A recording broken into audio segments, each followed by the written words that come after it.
მოგესალმებით, მე მგონი ეთერში ვარ, გადავამოწმებ ახლა ყველაფერს და დავიწყოთ.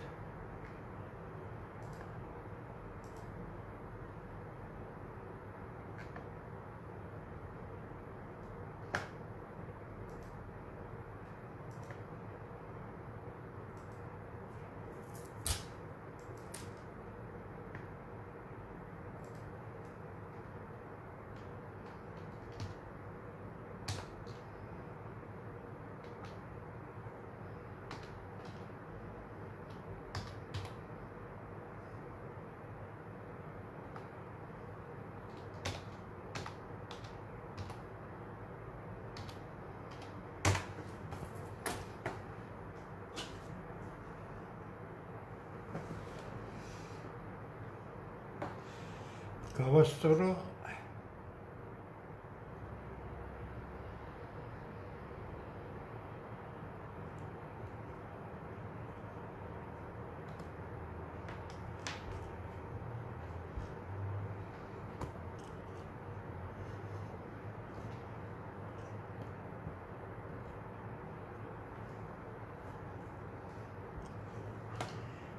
ვნახოთ ერთი როგორ ისმის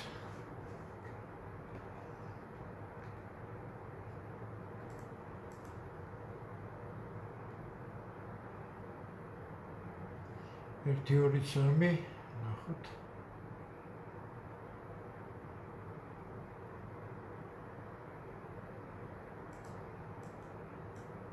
მე მგონი ისმის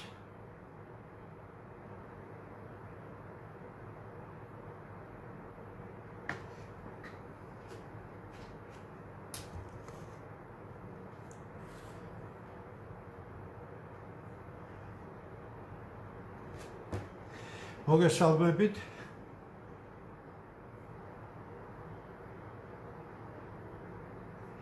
გარკვეული დროის შემდეგ მე ისევ ვანახლებ ინტენსიურ გადაცემებს იყო გარკვეული წიგნი უნდა დამემთავრებინა უკვე ჩაუბარე და ამ დღეებში ჩამოიყრება კიდე რაღაც განსაკუთრებული საქმეები იყო ასე რომ ვფიქრობ რომ იმ საერთო მდგომარეობას რაც იყო დიდი ანალიზები არ ჭირდებოდა იმიტომ რომ ყველაფერი არის ფაქტობრივად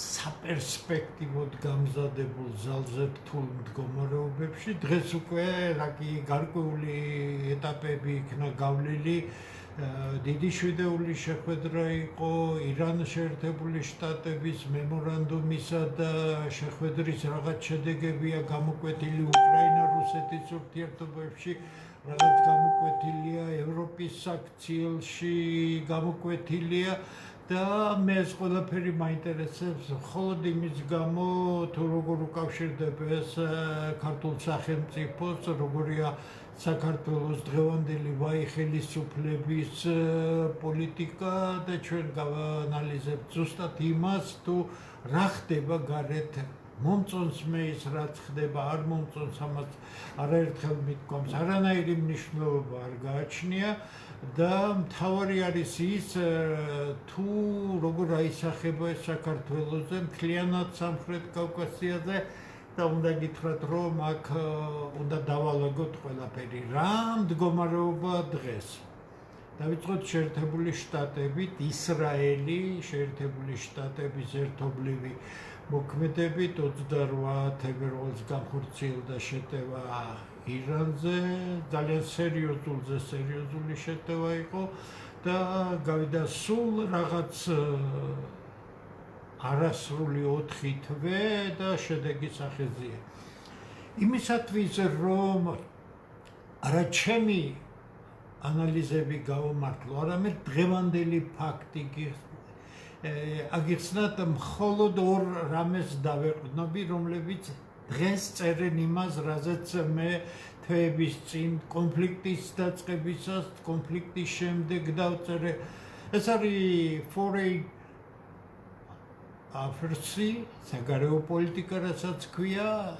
ამერიკული უსერიოზულესი გამოცემა და კონსერვატული გამოცემა საფრანგეთისა მსოფლიოში ცნობილი Le Monde ორივე ფაქტობრივად ერთნაირ ანალიზს აკეთებს, რომ შეერთებული შტატების ის მდგომარეობა, რომელიც მან მიიღო, ამ სრულიად გაუაზრებელი და არაფრით მოტივირებული ომი, აი ასეა შეფასებული, როგორც ერთ, ისე მეორე შემთხვევაში. და მესამე წყაროს მე რობერტ კაგანს დავეხმარებ. რობერტ კაგანი საერთოდ ერთ-ერთი ღერძული ფიგურა არის ამერიკულ ნეოკონსერვატულ პოლიტიკაში, ძალიან გავლენიანი. მისი შეფასებები არის უმძიმესი და იგი პირდაპირ ამბობს, თუ რამხელა სტრატეგიული შეცდომა და მარცხი განიცადა შეერთებულმა შტატებმა, იგივე წერს საერთაშორისო საგარეო პოლიტიკა ამერიკისა, რომელშიც თავმოყრილია საგარეო პოლიტიკის ამერიკის ყველაზე დიდი ელიტა, რომელიც შეიძლება ამ წუთში თანამდებობაზე არ არის, მაგრამ ეს არაფერს არ ცვლის, მათი პროფესიული დონე ძალიან მაღალია. სტრატეგიული პოზიცია შეერთებული შტატებისა შეირყა, შეერთებული შტატები რა თქმა უნდა არსად არ მიდის, მაგრამ ეს ის შეერთებული შტატები არ იქნება, რაც იყო 28 სექტემბრამდე, რადგან მისი გავლენა მსოფლიოში და მისი უნარი მოახდინოს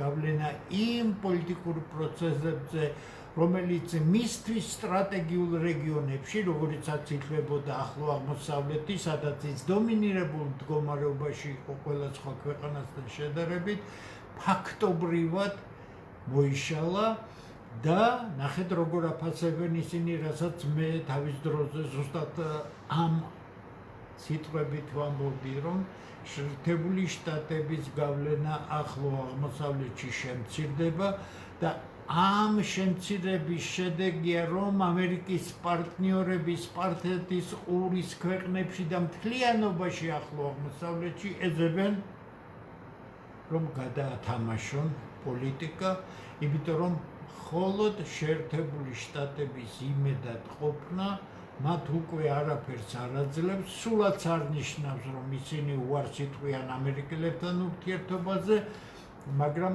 დივერსიფიცირება ხდება საერთო მათი საგარეო პოლიტიკისა, რადგან ის ქვეყნები, რომლებიც ძალიან მძიმე მდგომარეობაში აღმოჩნდნენ შეერთებული შტატების მხარდაჭერის გამო, დაიბომბნენ, უზარმაზარი ზიანი მიადგა და ასე შემდეგ, ეხლა უკვე სხვა გზას ადგენენ. ამ მომენტს მინდა მიაქციოთ ყურადღება, იმიტომ რომ საერთო გეოპოლიტიკური სიტუაციის ცვლილება საქართველოში უნდა ახდენდეს გავლენას ხელისუფლების პოლიტიკაზე. ხელისუფლება დღევანდელი საქართველოსი კი არის აბსოლუტურად მოწყვეტილი რეალობას ხაზს უსვამს. არაფერი ამ ხელისუფლებასთან პიროვნული რაიმე არ გამაჩნია, მე უბრალოდ ვაღწევ შედეგს, იმიტომ რაზე ლაპარაკობენ ყოველდღე, არა იმაზე თუ რა ხდება მსოფლიოში, არამედ იმაზე თუ როგორ ურთიერთობაში არიან ევროკავშირთან, როგორ არასწორ რეზოლუციებს იღებს ევროკავშირი საქართველოს მიმართ და ასე შემდეგ. და დღევანდელი თვალთახედვითან ევროკავშირი გატანილია საერთოდ იმ არიდან, სადაც მსოფლიო პოლიტიკა წყდება. ანუ საქართველოს დღევანდელი ხელისუფლება ჩაციკლულია ევროპასთან ურთიერთობაში, რომელიც ვერანაირ გავლენას ვერ მოახდენს სამხრეთ კავკასიაში გეოპოლიტიკურ მდგომარეობაზე და მე ერთ კითხვას მივაბავ შემდეგ ამას, როცა მორჩები, რაც მინდა ეხლა გითხრათ, სომხეთის საკითხთან დაკავშირებით იყო კითხვა. რას მივაწეროთ ეს? მსოფლიო შეიცვალა, საქართველოს ხელისუფლების აზროვნება არ შეცვლილა, ისინი მისტირიან ევროკავშირს, მზად არიან ამ 2 დღის წინ მოვისმინე საქართველოს საგარეო საქმეთა მინისტრიც მოადგილე ყოფილა, ალბათ 70-იანი წლები რომ იყოს ამ გოგონას ეკა იყო ასეთი თბილისის კომიტეტი, კომკავშირის კომიტეტი.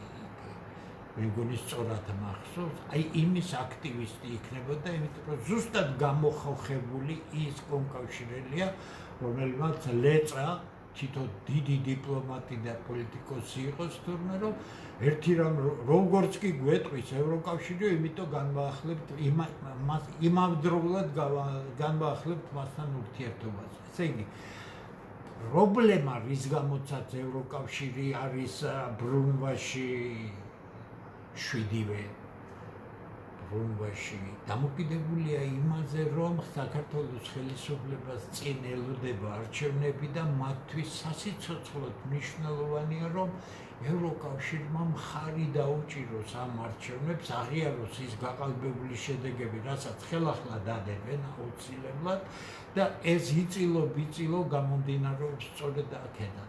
საქართველოს მდგომარეობა, საქართველოს პერსპექტივა უსაფრთხოების თვალსაზრისით არაფრით არ არის განხილვის საგანი და ამ დროს საქართველოში წამოვიდა ტენდენცია, რაც ზერელობის უმაღლეს დონეზე არის ასული, რომ რა სარგებლობას მიიღებს საქართველო რუსეთის მარცხის შემდეგ და იწყება ის დემაგოგია და ის ისტორიული აბსოლუტურად ესე იგი ეკლექტიკური პარალელები და რომელიც საერთოდ არაფერ კავშირში არ არის დღევანდელობასთან და ჩნდება ის აზრი, რომ უკრაინა იგებს ამას, თურმე კარგად მიდის საქმე და ასე ამ დროს მსოფლიოში ვერ ნახავთ ვერც ერთ ადგილს, ვერც ერთ ქვეყანაში შეერთებული შტატები აიღეთ, თუნდაც ევროპაში აიღეთ, ვისაც ოდნავ მაინც სჯერა, რომ უკრაინა იგებს ან რუსეთი მარცხდება პირიქით საფრთხეები. ეს ჩემი შეფასება სულაც არ ნიშნავს, ვინმეს მოსწონს რუსეთი თუ არ მოსწონს რუსეთი. ეს არის რეალობა. ამ რეალობის წინააღმდეგ წასვლა და იმაზე დახარჯვა იმ არაპროფესიული ინტელექტის აბსოლუტურად უაზრო იმისა, რომ რაც მოიგებს საქართველოს, მე შემიძლია გითხრათ, რომ თუ რუსეთი დამარცხება, როსტოვან და ქართველების იყო და ყველაფერს წამოვიღებთ აქეთ, ხო სწორია? თუ ვაშა პატრიოტიზმია, ვაშა პატრიოტიზმი იყოს, ხო? ვერ დამარცხდება რუსეთი ამ ეტაპზე, დამარცხდება ევროპა, იმიტომ რომ ევროპა მიდის დიდი ომისკენ რუსეთის ჩართულია თავიდან ბოლომდე იმ კონფლიქტში, რომელიც თავადვე წამოიწყო უკრაინაში და ეხლა სხვა გზა არ დარჩა, გარდა იმისა, რომ მობილიზაცია მოახდინოს და ამას უკვე ღიად აკეთებენ, ნამდვილად მოიძებნა სახსრები, თუმცა ვერ გეტყვით რა გამოვა, ყოველ შემთხვევაში მონახაზი უკვე გაკეთებულია, რომ 2030 წლამდე 800 მილიარდი დოლარი ჩაიდოს ევროპის სამხედრო კომპლექსში და იარაღის მწარმოებელმა ყველა ფირმამ ძალიან სერიოზული დაფინანსება მიიღოს. რისთვის უნდა დაიხარჯოს კოლოსალური ფული? ცხადია, დღეს არ არიან მზად, დღეს ვერ შეძლეს რუსების დამარცხება, რომელსაც უზარმაზარი პრობლემები აქვს, წინ არის ფიქრობ, რომ რუსეთს პრობლემები არ აქვს და ძალიან არხეინა და არ არის არხეინად, იმიტომ რომ საშინლად უვარგისი ხელისუფლება ყავს. ისეთივე უვარგისი ხელისუფლებაა რუსეთში, როგორც საქართველოშია უვარგისი ხელისუფლება და ეს ხელისუფლება უქმნის რუსეთს კოლოსალურ საფრთხეებს, რადგან ის ვერ შეედრება ვერ შეერთებულ შტატებს, როგორც სახელმწიფოს, როგორც ძალიან სუსტი მმართველობის მქონე ტრამპის მმართველობა ნამდვილად არ არის ძლიერი, თქვენ უნდა ნახოთ რა ამბავია, აი მაგარაც არის ის მოძრაობა, როგორი მტრული განცხადებებია ისრაელის მიმართ, ადრე დემოკრატები იყვნენ აღრენილები ისრაელზე, იმიტომ რომ ღაზას სექტორში რა საზღვრებასაც ჩადიოდა ისრაელი და ეხლა უკვე მარჯვენა ფრთაც წამოიქოჩრა და მე ვფიქრობ, რომ ისრაელის ამ მესიანურმა ომმა, რომელმაც მართლაც კოლოსალურ რაღაცას მიაღწიეს, არც ერთი ამერიკელი პრეზიდენტი აზრადაც არ ფიქრობდა ჩართულიყო ამ ომში,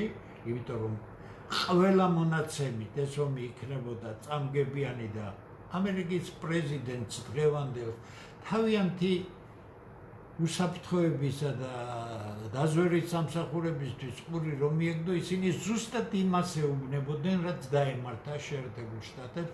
შეერთებული შტატები ირანში დამარცხდა ძალიან სერიოზულად, ისევე როგორც ძალიან სერიოზულად დამარცხდა იგი უკრაინაში. ეხლა თანმიმდევრობით განვიხილოთ რა ხდება. დაფინანსება უკრაინისა ფაქტობრივად შეუფერხებლად მოხდება.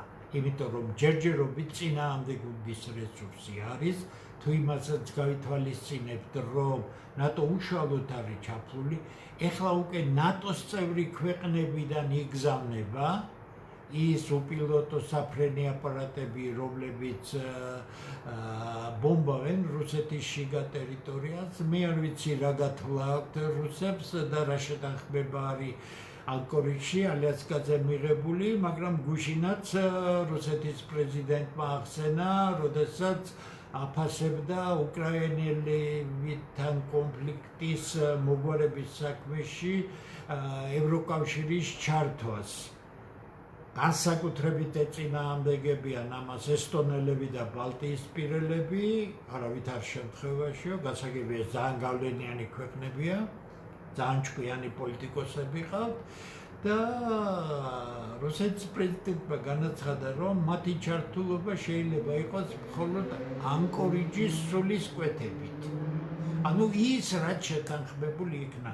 ზუსტად რა არის შეთანხმებული, კარგად არ მესმის, მაგრამ როგორ იქცევა რუსეთი ამ თავისთვის ძალიან არახელსაყრელ მდგომარეობაში, ეს ჩემთვის კიდევ უფრო დიდი კითხვის ნიშანია, იმიტომ რომ შემთხვევით არ დაიწყეს საუბარი ამერიკაში ცნობილმა მიჩ მაიერმა და არა მარტო მან, რომ იმისთვის რომ პარიტეტი იქნეს აღდგენილი და უსაფრთხოების კონტურები შეთანხმებულ რეჟიმში იქნეს დაცული, რუსებს აუცილებლად მოუწევთ ევროპაში ატომური იარაღის გამოყენება. ესე იგი, ყველა მონაცემით დღეს მე შემიძლია ძალიან დაზუსტებით გითხრათ, ევროპა მიდის დიდი ომისაკენ. იგი ემზადება ღიად ამისთვის. ყველაფერს აკეთებს. უკრაინა მათ ჭირდებათ დაახლოებით კიდევ ერთი 4 წელი, სანამ ისინი იგრძნობენ თავს, რომ უკვე მზად არიან რუსეთთან საბრძოლველად, მანამდე მათ უნდა გააკეთონ ყველაფერი, რომ ზელენსკის ხელისუფლება არ დაემხოს და მათ გადადგეს ახლა ნაბიჯი, დააკვირდით. ფონ დერ ლაიენმა მოითხოვა მანდატი რუსეთთან ურთიერთობისთვის, ამაზე ძალიან უკმაყოფილო დარჩა კანცლერი გერმანიისა და საფრანგეთის პრეზიდენტი, მაგრამ რა უნდათ ევროპელებს მოლაპარაკება რუსეთთან, ევროპა არაფერში არ მოელაპარაკება რუსეთს, იმიტომ რომ არანაირად არ აწყობს რუსეთთან მოლაპარაკება, არ აწყობს კონფლიქტის დასრულება, რატომ? მისი მთავარი მიზანია არ დაუშვას რუსეთის მიერ უკრაინის დამარცხება, რომელიც უკვე გაფორმებული იქნება როგორც მარცხი, ამიტომ ისინი წავლენ ყველაფერზე, წავლენ ყველანაირ კონფრონტაციაზე. შეერთებული შტატები თითქოს და დისტანცირებული იქნა ამამდე, მაგრამ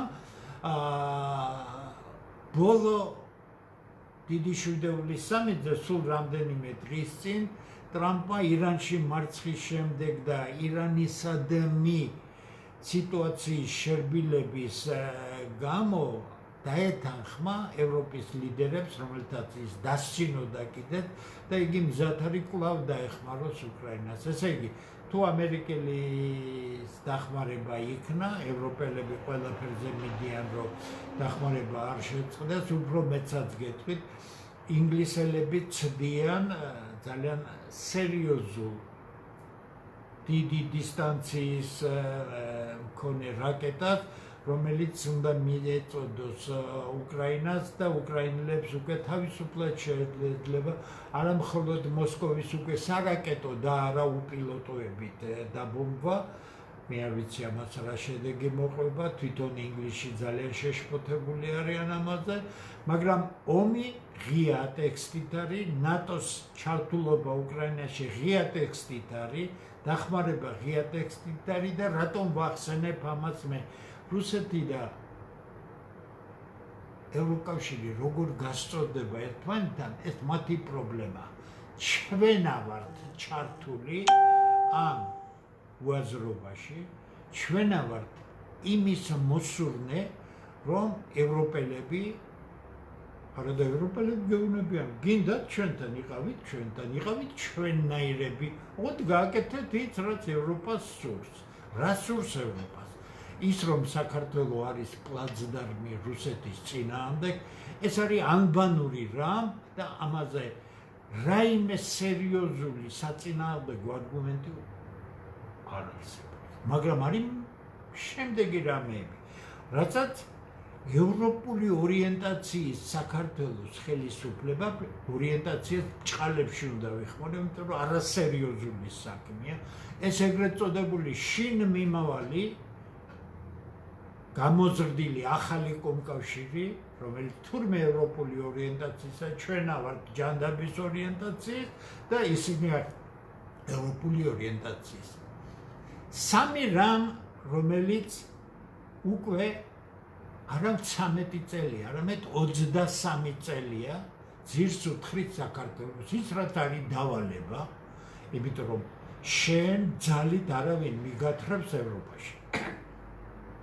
მათი გეოპოლიტიკური ინტერესები. მართალია, არავითარ გეოპოლიტიკაზე გავლენას ვერ ახდენენ, ეს საქართველოს მარიცის მხოლოდ, მაგრამ ცდილობებია. გეოპოლიტიკაზე ჯერჯერობით შესუსტებული, მაგრამ გავლენას ახდენს მხოლოდ შეერთებული შტატები, ჩინეთი, მეტნაკლებად რუსეთი და რაც ითხოვს ევროპა. მოდი ვის დავაბრალოთ ჩვენ ის ბოდვა, რომელიც ქართულ ტელევიზიებში ევროპის საწინააღმდეგოდ არის მიმართული, და რა გინდა შენ ეუბნები, ხო? ევროპელები გეუბნებიან, თუ თქვენ გინდათ საქართველოს უნდა ევროპაში, მაშინ თქვენ უნდა შეასრულოთ სამი რამ. თუ არ გინდა არ შეასრულოთ, ხო? გინდა. რა არის ეს და აკეთებს ამას ხელისუფლება, თუმცა ათასნაირად ჩხმალა. პირველი, არავითარი შეზღუდვა მიწების გაყიდვაზე არ უნდა იყოს. ეს სრულდება უკვე დიდი ხანია, ამაზე ერთი ამბავი ჩვენც ავტეხეთ, მანამდე ხალხი გაიძახოდა ამას, ამონაწერებია ათასობით, ქვეყანა იყიდება ევროპელების დავალებით, რადგან მიწის გაყიდვა აქ აჩენს მიწის ახალ მესაკუთრეს და მიწის მფლობელობის გაფორმების შემდეგ თუ უმცირესობაში გადასულ ქართველებს მიწაც აღარ ექნათ, ცხადია ისინი დაასრულებენ თავის არსებობას საქართველოში. მეორე, რასაც გთხოვს ევროპა და მოითხოვს, ბატონო, ერთ გთხოვს, მოითხოვს, იმიტომ რომ შენ გინდა იქ. ეს არის სრული თავისუფლება, არავითარი აკრძალვა, არავითარი საწინააღმდეგო პროპაგანდა, ეგრეთ წოდებული LGBT იდეოლოგიისადმი, LGBT თანამეგობრობისადმი და ასე შემდეგ. ამას აკეთებს წინა ხელისუფლება, თლად ვერ ბედავდა, მაგრამ ამ ხელისუფლებამ აუშვა და LGBT-ს ერთ-ერთი ყველაზე დიდი პროპაგანდისტია, თუმცა მესამეს ვიტყვი და შემდეგ რა არის შემაკავებელი საქართველოს.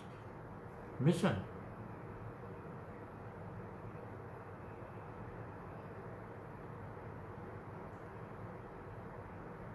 მოსახლეობასთან დაკავშირებით, მის წმენასთან დაკავშირებით, რომელიც საუკუნეებში იღებს საფუძველს, ევროპელები მკაცრად მოითხოვენ, ან მართლმადიდებლური სარწმუნოება გათანაბრდება ყველასთან ერთად, ან და იგი დაკნინებული იქნება, ანუ ქართული საპატრიარქო ეკლესია დაიყვანება იქამდე, რაც არის სხვა, ეს არის საუკეთესო წინადადება მათი აზრით, მაგრამ უფრო მეტ სითხოვენ, ეკლესია უნდა იქნას უსაშველოდ შევიწროებული და მისი გავლენა ქართულ საზოგადოებაზე უნდა იქნას ნიველირებული.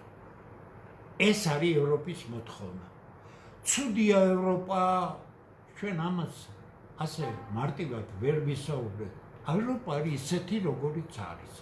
რუსეთი არის ისეთი, როგორიც არის. ჩვენ უნდა ვიყოთ ისეთი, როგორც ქართველი ხალხის წარსულს, კულტურას, მის მომავალს, ქართული სახელმწიფოს მომავალს შეესაბამება. ამიტომ საქართველოს ხელისუფლების ყოველდღიური ანტიევროპული პროპაგანდა არ მარტო უსუსურობა, არა მარტო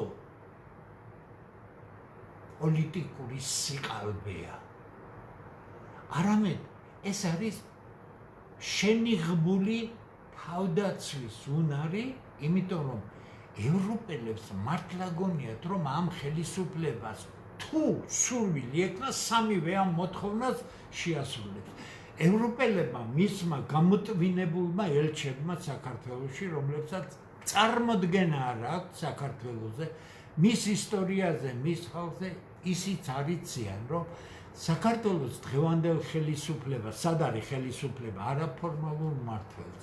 იმის შიში რო არ კონდეს, რომ ქართველები სამივე ამ შემთხვევაში ჯერჯერობით მართალია ითმენენ, მაგრამ საკმარისია ევროპის მოთხოვნა ღიად გააკეთონ და მაშინ არც არაფორმალურ მმართველს მოელის აქ კარგი დღე და არც დღევანდელ არაკანონიერ, არალეგიტიმურ ხელისუფლებას, როგორსაც წარმოადგენს ოცნება, ქართული ოცნება.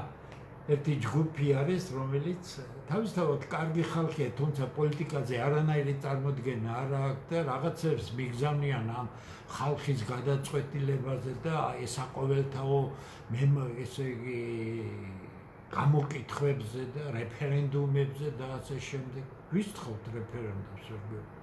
რეფერენდუმის გზა არის სულ სხვა დალაგებული ქვეყნის გზა.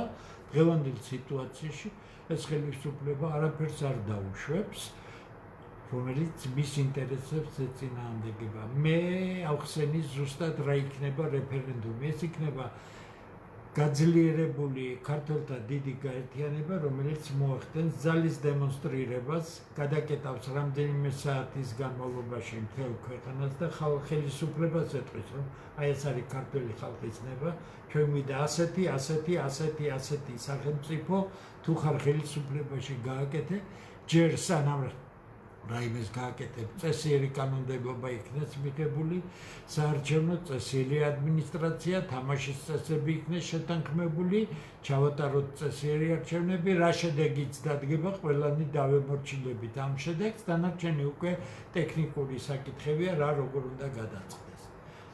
აი ის, ასე რომ თქვას, მაღვალაკობა საქართველოს ხელისუფლება ეს ევროპის წინაშე, რომ ისინი თითქოს ეწინააღმდეგებიან და პროპაგანდა მიიმუშავა, იცით, მე ძალიან სერიოზული ადამიანები მეუბნები, ნახეთ როგორ ჩაგრავენ საქართველოს ხელისუფლებას ევროპაში და ესენი როგორ ეწინააღმდეგები.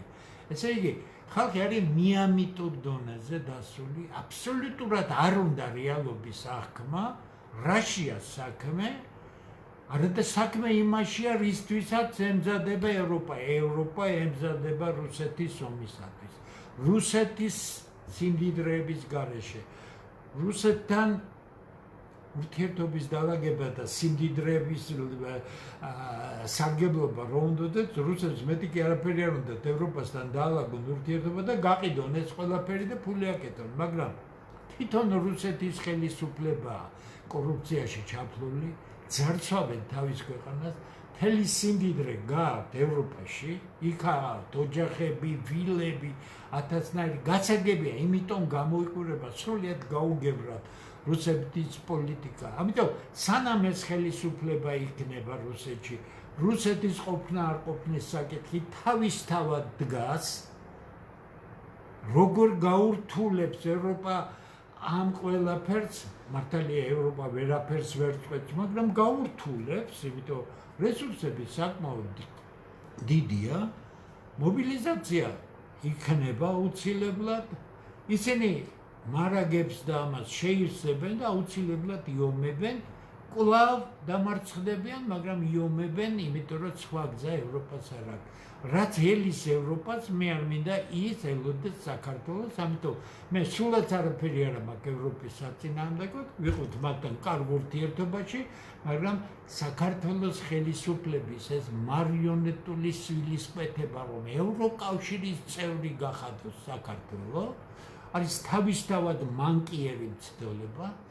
ახლა აბა სომხეთმა როგორ მიაღწია დიდ წარმატებასო და ჩვენს ამ შინ მიმავლებს სიხარულისგან პაშინიანმა კი ზუსტად თქვა ის, რაც ზუსტად გამოხატავს ევროპის ინტერესებს. სომხეთის ევროკავშირისკენ გზა წარმოუდგენელია საქართველოს გარეშე. გაცაგებია სამხრეთ კავკასიაში ერთადერთი რობიტყვიარ დამდგარი სახელმწიფო, სერიოზული წარმატებების მქონე სახელმწიფო არის აზერბაიჯანი, ის არის დომინირებული ქვეყანა, ეს ორი არ შემდგარი საცოდავი სახელმწიფო, როგორცაც წარმოადგენს საქართველოს, ეხლა სომხეთი მიემატა, მთავარი მიზანი ევროკავშირისკენ მათი მისწრაფებისა და იმ დაპირებებისა, რასაც ევროპა მათ აძლევს, არის ერთადერთი. საქართველოს ზეწოლა ერთადერთი მიზნით კეთდება, შეუამხანაგდეს სომხეთს და ერთად მოაწყონ აქ ის არეულობა, რომელიც ევროპას სჭირდება რუსეთის წინააღმდეგ. უკრაინის და მოლდოვას დაჩქარება, ტემპი თითქოს და დაჩქარდება ევროკავშირში მიზრება. ეს უკიდურეს შემთხვევაში შეიძლება, როცა ევროპა მზად იქნება რუსეთთან საუბრად, იმიტომ რომ ეს უბრალოდ არ ჩაივლის. ჯერჯერობით ეს მხოლოდ დაპირებები. მაგრამ ეს დაპირებები შეიძლება რეალობად იქცეს, მათ შორის საქართველოს მიმართაც, როდესაც ევროკავშირი უკვე გადაწყვეტს რუსეთის წინააღმდეგ ღია ომს, რომელსაც ევროპის კრახი მოყვება, მაგრამ მე არ მინდა რომ საქართველოს ევროპის კრახში მოყვეს, ამიტომ ეს ყველაფერი მიუთითებს იმაზე, რომ ქართული საზოგადოების დიდი ნაწილი დეფორმირებულია წარმოდგენებში იდეოლოგიის გამო. ეხლა გაჩნდნენ ხალხი, რომლებიც სარგებლობას ეძებენ და ამ მცდარ შეხედულებებს, არ შეიძლება შენი მეზობელი ქვეყნის ხარჯზე კარგია მეზობელი ცუდია, ასია, ისტორიულად ასე ჩამოყალიბდა.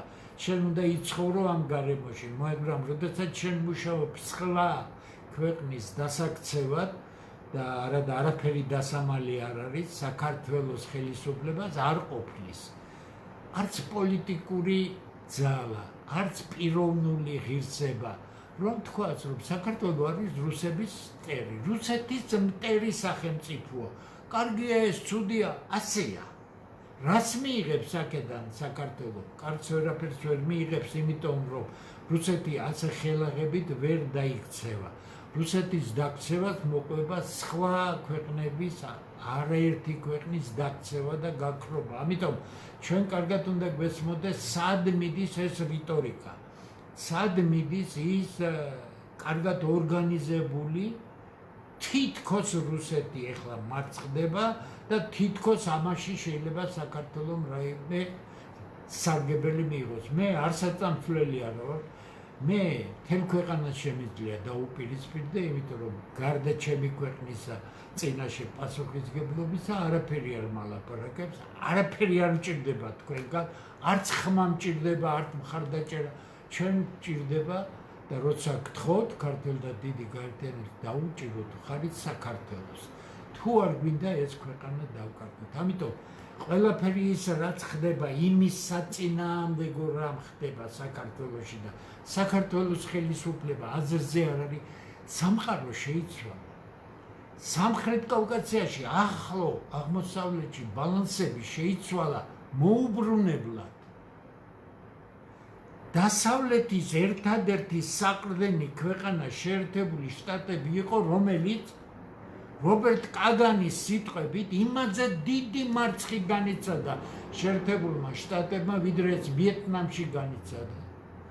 როგორც ეს 20 წლის განმავლობაში ავღანეთში განიცადა, იმაზე დიდი მარცხი აქვს ერაყში, რაც განიცადა. თქვენ მგონია ერაყში მოიგეს, ჰუსეინი ჩამოახჩეს თავიანთი მოკავშირე, 9 თვეს დიეს დანგრეულ ერაყის არმიას და ძლივს შეძლეს მათი დაშლა, ხო? კაგანი ამბობს, ეს არის როგორ იცი, არაერთხელმა გაცნილი ნეოკონსერვატორები, ეს არის მამალი ტროცკისტები. ყველა დიდი ნეოკონსერვატორი იყო იდეური ტროცკიზმი. ტროცკიზმი ამერიკული პროდუქტია. იქ იყო ის უზარმაზარი გავლენის შემქმნელი და ყველა დიდ ქალაქში ორგანიზაცია იყო. კაგანი, რომელიც რეიგანის შემდეგ ნეოკონსერვატორები განაგებენ მთელი ამერიკის საგარეო პოლიტიკას და ძალიან დიდი ზიანი მიაყენეს ამერიკას.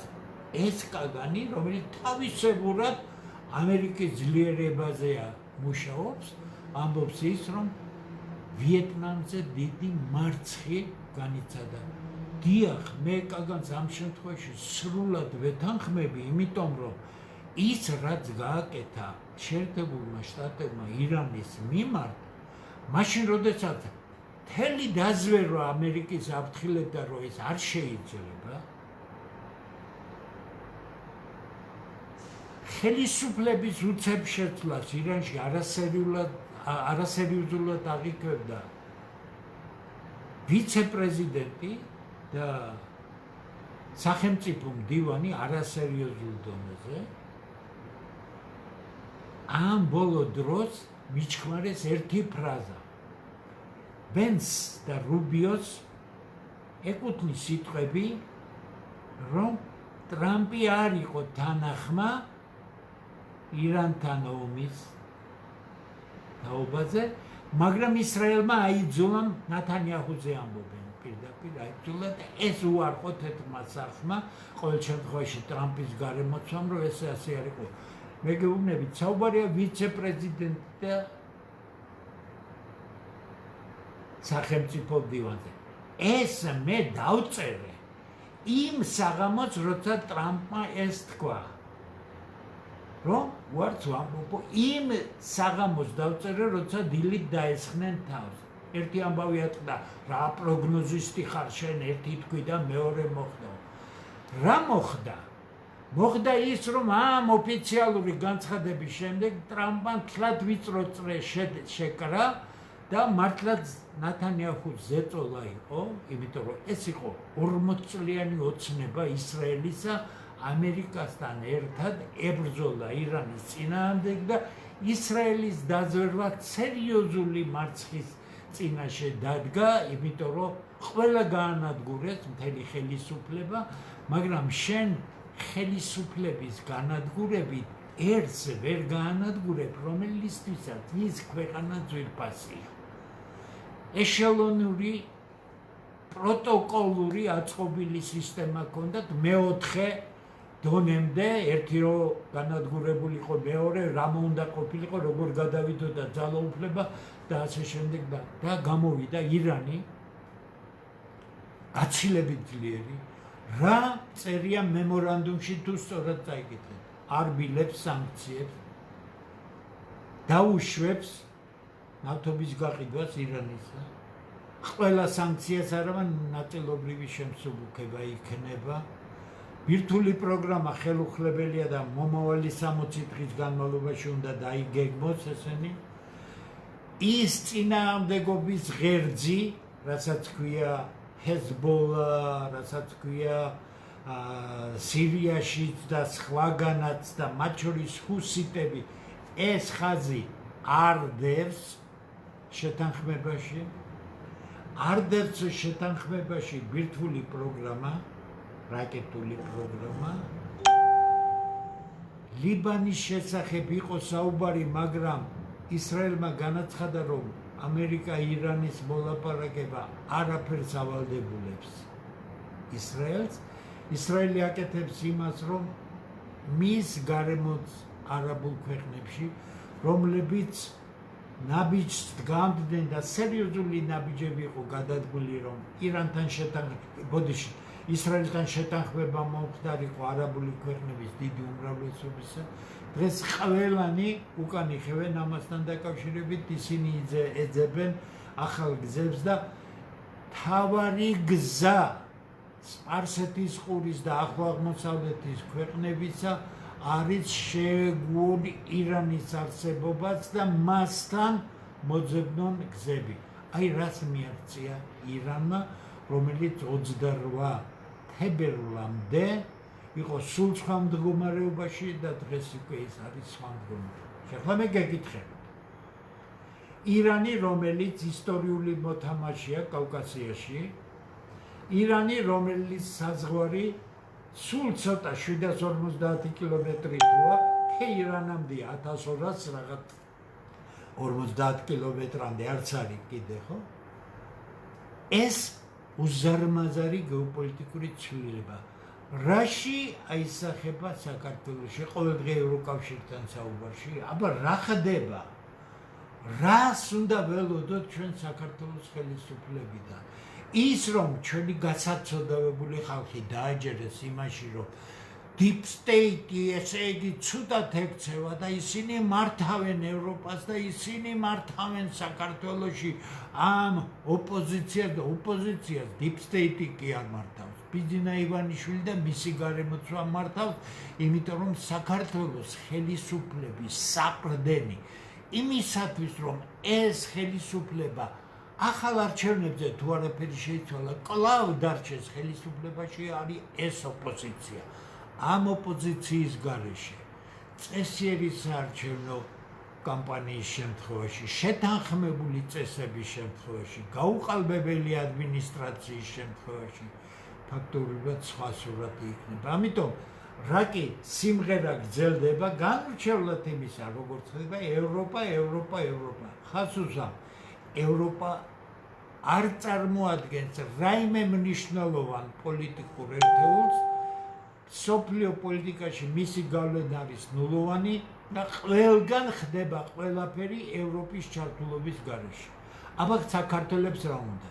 ქართველებს ყავთ მარიონეტული ხელისუფლება, რომელიც ეძებს საყრდენს ევროპაში, რადგან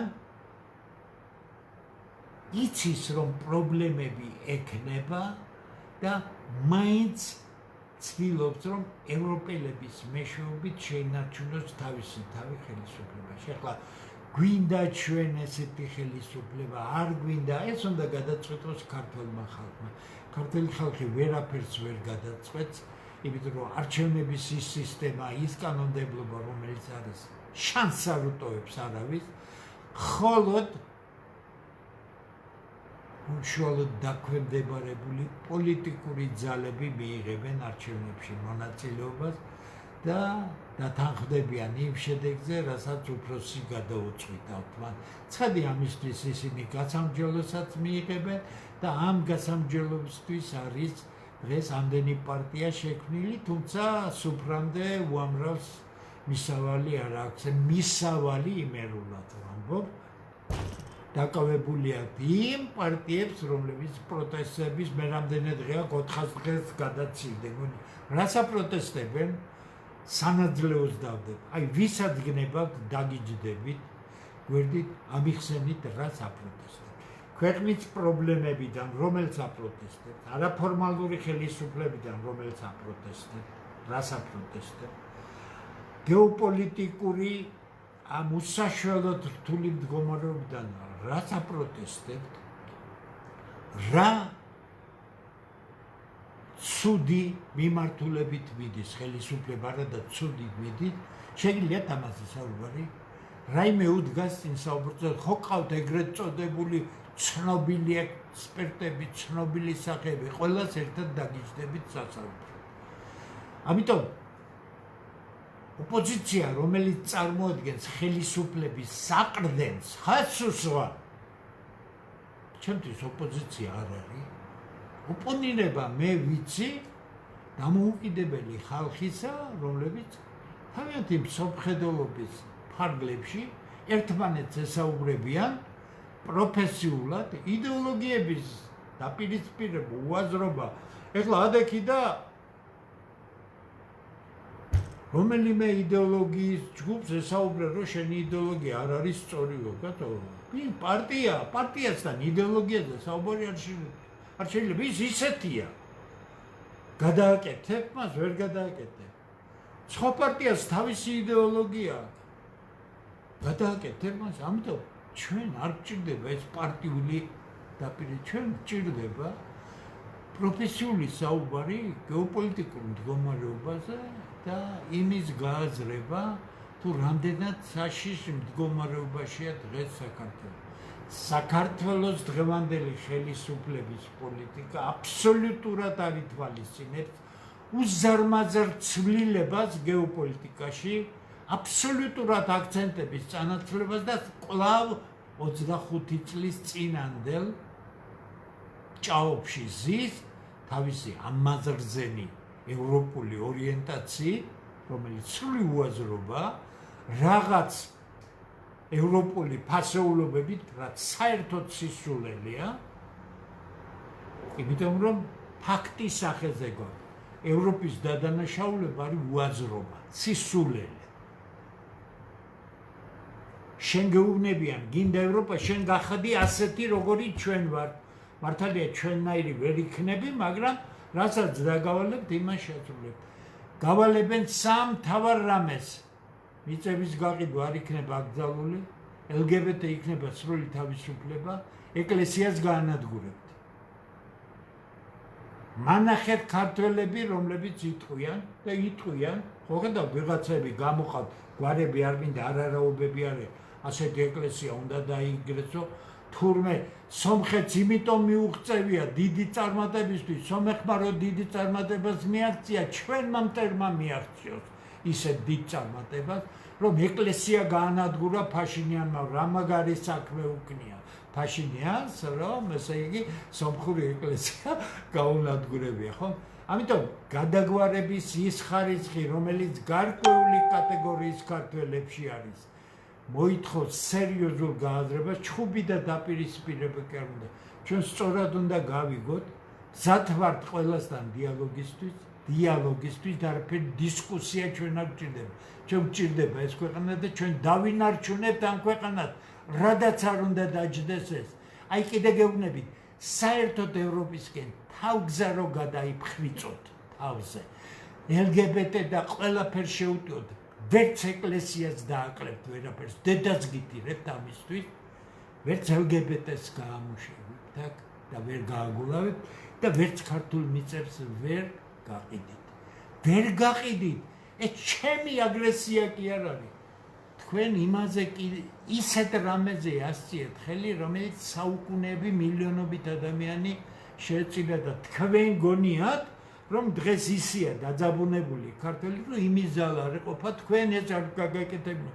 კაცო, ჩვენ იმას გვართხო, შენ ჩამოდი და მე მოვალ ხელისუფლებაში, ან ფული მომეცი, ან თან თავში იხარეთ და უკანალში გაიკეთეთ მაგ ფული. გეუბნებით, ნუ ყიდით ქვეყანას, ნუ ანგრევთ, ნუ უტევთ ეკლესიას.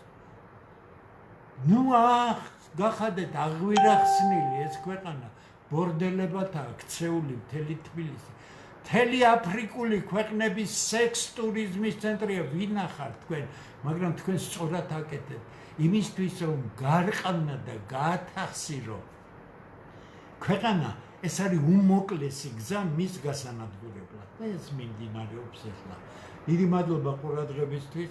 ყველაფერს დავაკვირდეთ, მე უკვე კვირაში 2-3 ჩავერთვები აუცილებლად, სხვა გადაცემებსაც გავაკეთებ, ლექციებსაც აღვადგენ და ყველაფერს ასე რომ დიდი მადლობა ვინც უყურეთ, მადლობა რომ ხართ ყურადღებით, ჩვენ ძალიან ყურადღებით უნდა ვიყოთ, ჩვენ არ გვმართებს ემოციები, ჩვენ არ გვმართებს ვინმეს ლანძღვა და გინება, ჩვენ ვართ ამ ქვეყნის დაკარგვის საფრთხის წინაშე. იმიტომ რომ ის საითკენაც მიდის საქართველო ემზადება დიდი ომისთვის რუსეთთან. კარგია რუსეთი, ცუდია რუსეთი, არ მაინტერესებს. მე არ მინდა ევროპა-რუსეთის დაპირისპირებას გადაყვეს ევროპა-რუსეთის დაპირისპირებას 1921 წელს გადაყვეს სახელმწიფო. დღემდე არ გინდათ გაიგოთ ხომ რატომ დაგიპყრო ბოლშევიკურმა რუსეთმა 1921 წლის 23 არ გინდათ ხომ გაიგოთ. კარგი. მეორე ასევე გეოპოლიტიკური სიტუაციის გამო და გარე ძალიან სერიოზული ფაქტორების გამო 1992 წელს დაამხეს მეორეჯერ ქართული დამოუკიდებლობა. არც ეს არ გინდათ გაიგოთ ხო სწორია? და ეხლა ჩვენ ვადგარდავთ ზუსტად იგივე გზას, რომელიც აუცილებლად დაამხობს ერთ ქვეყანას, იმიტომ რომ ევროპა რუსეთთან ომს არ გადაიფიქრებს. ეს არის აუცილებელი და გარდაუვალი მათთვის, თუმცა რას მიიღებს აქედან თქვენ თვითონ დაინახავთ და მე არ მინდა საქართველო იყოს. კარგად ბრძანდებოდეთ მომავალ შეხვედრაზე.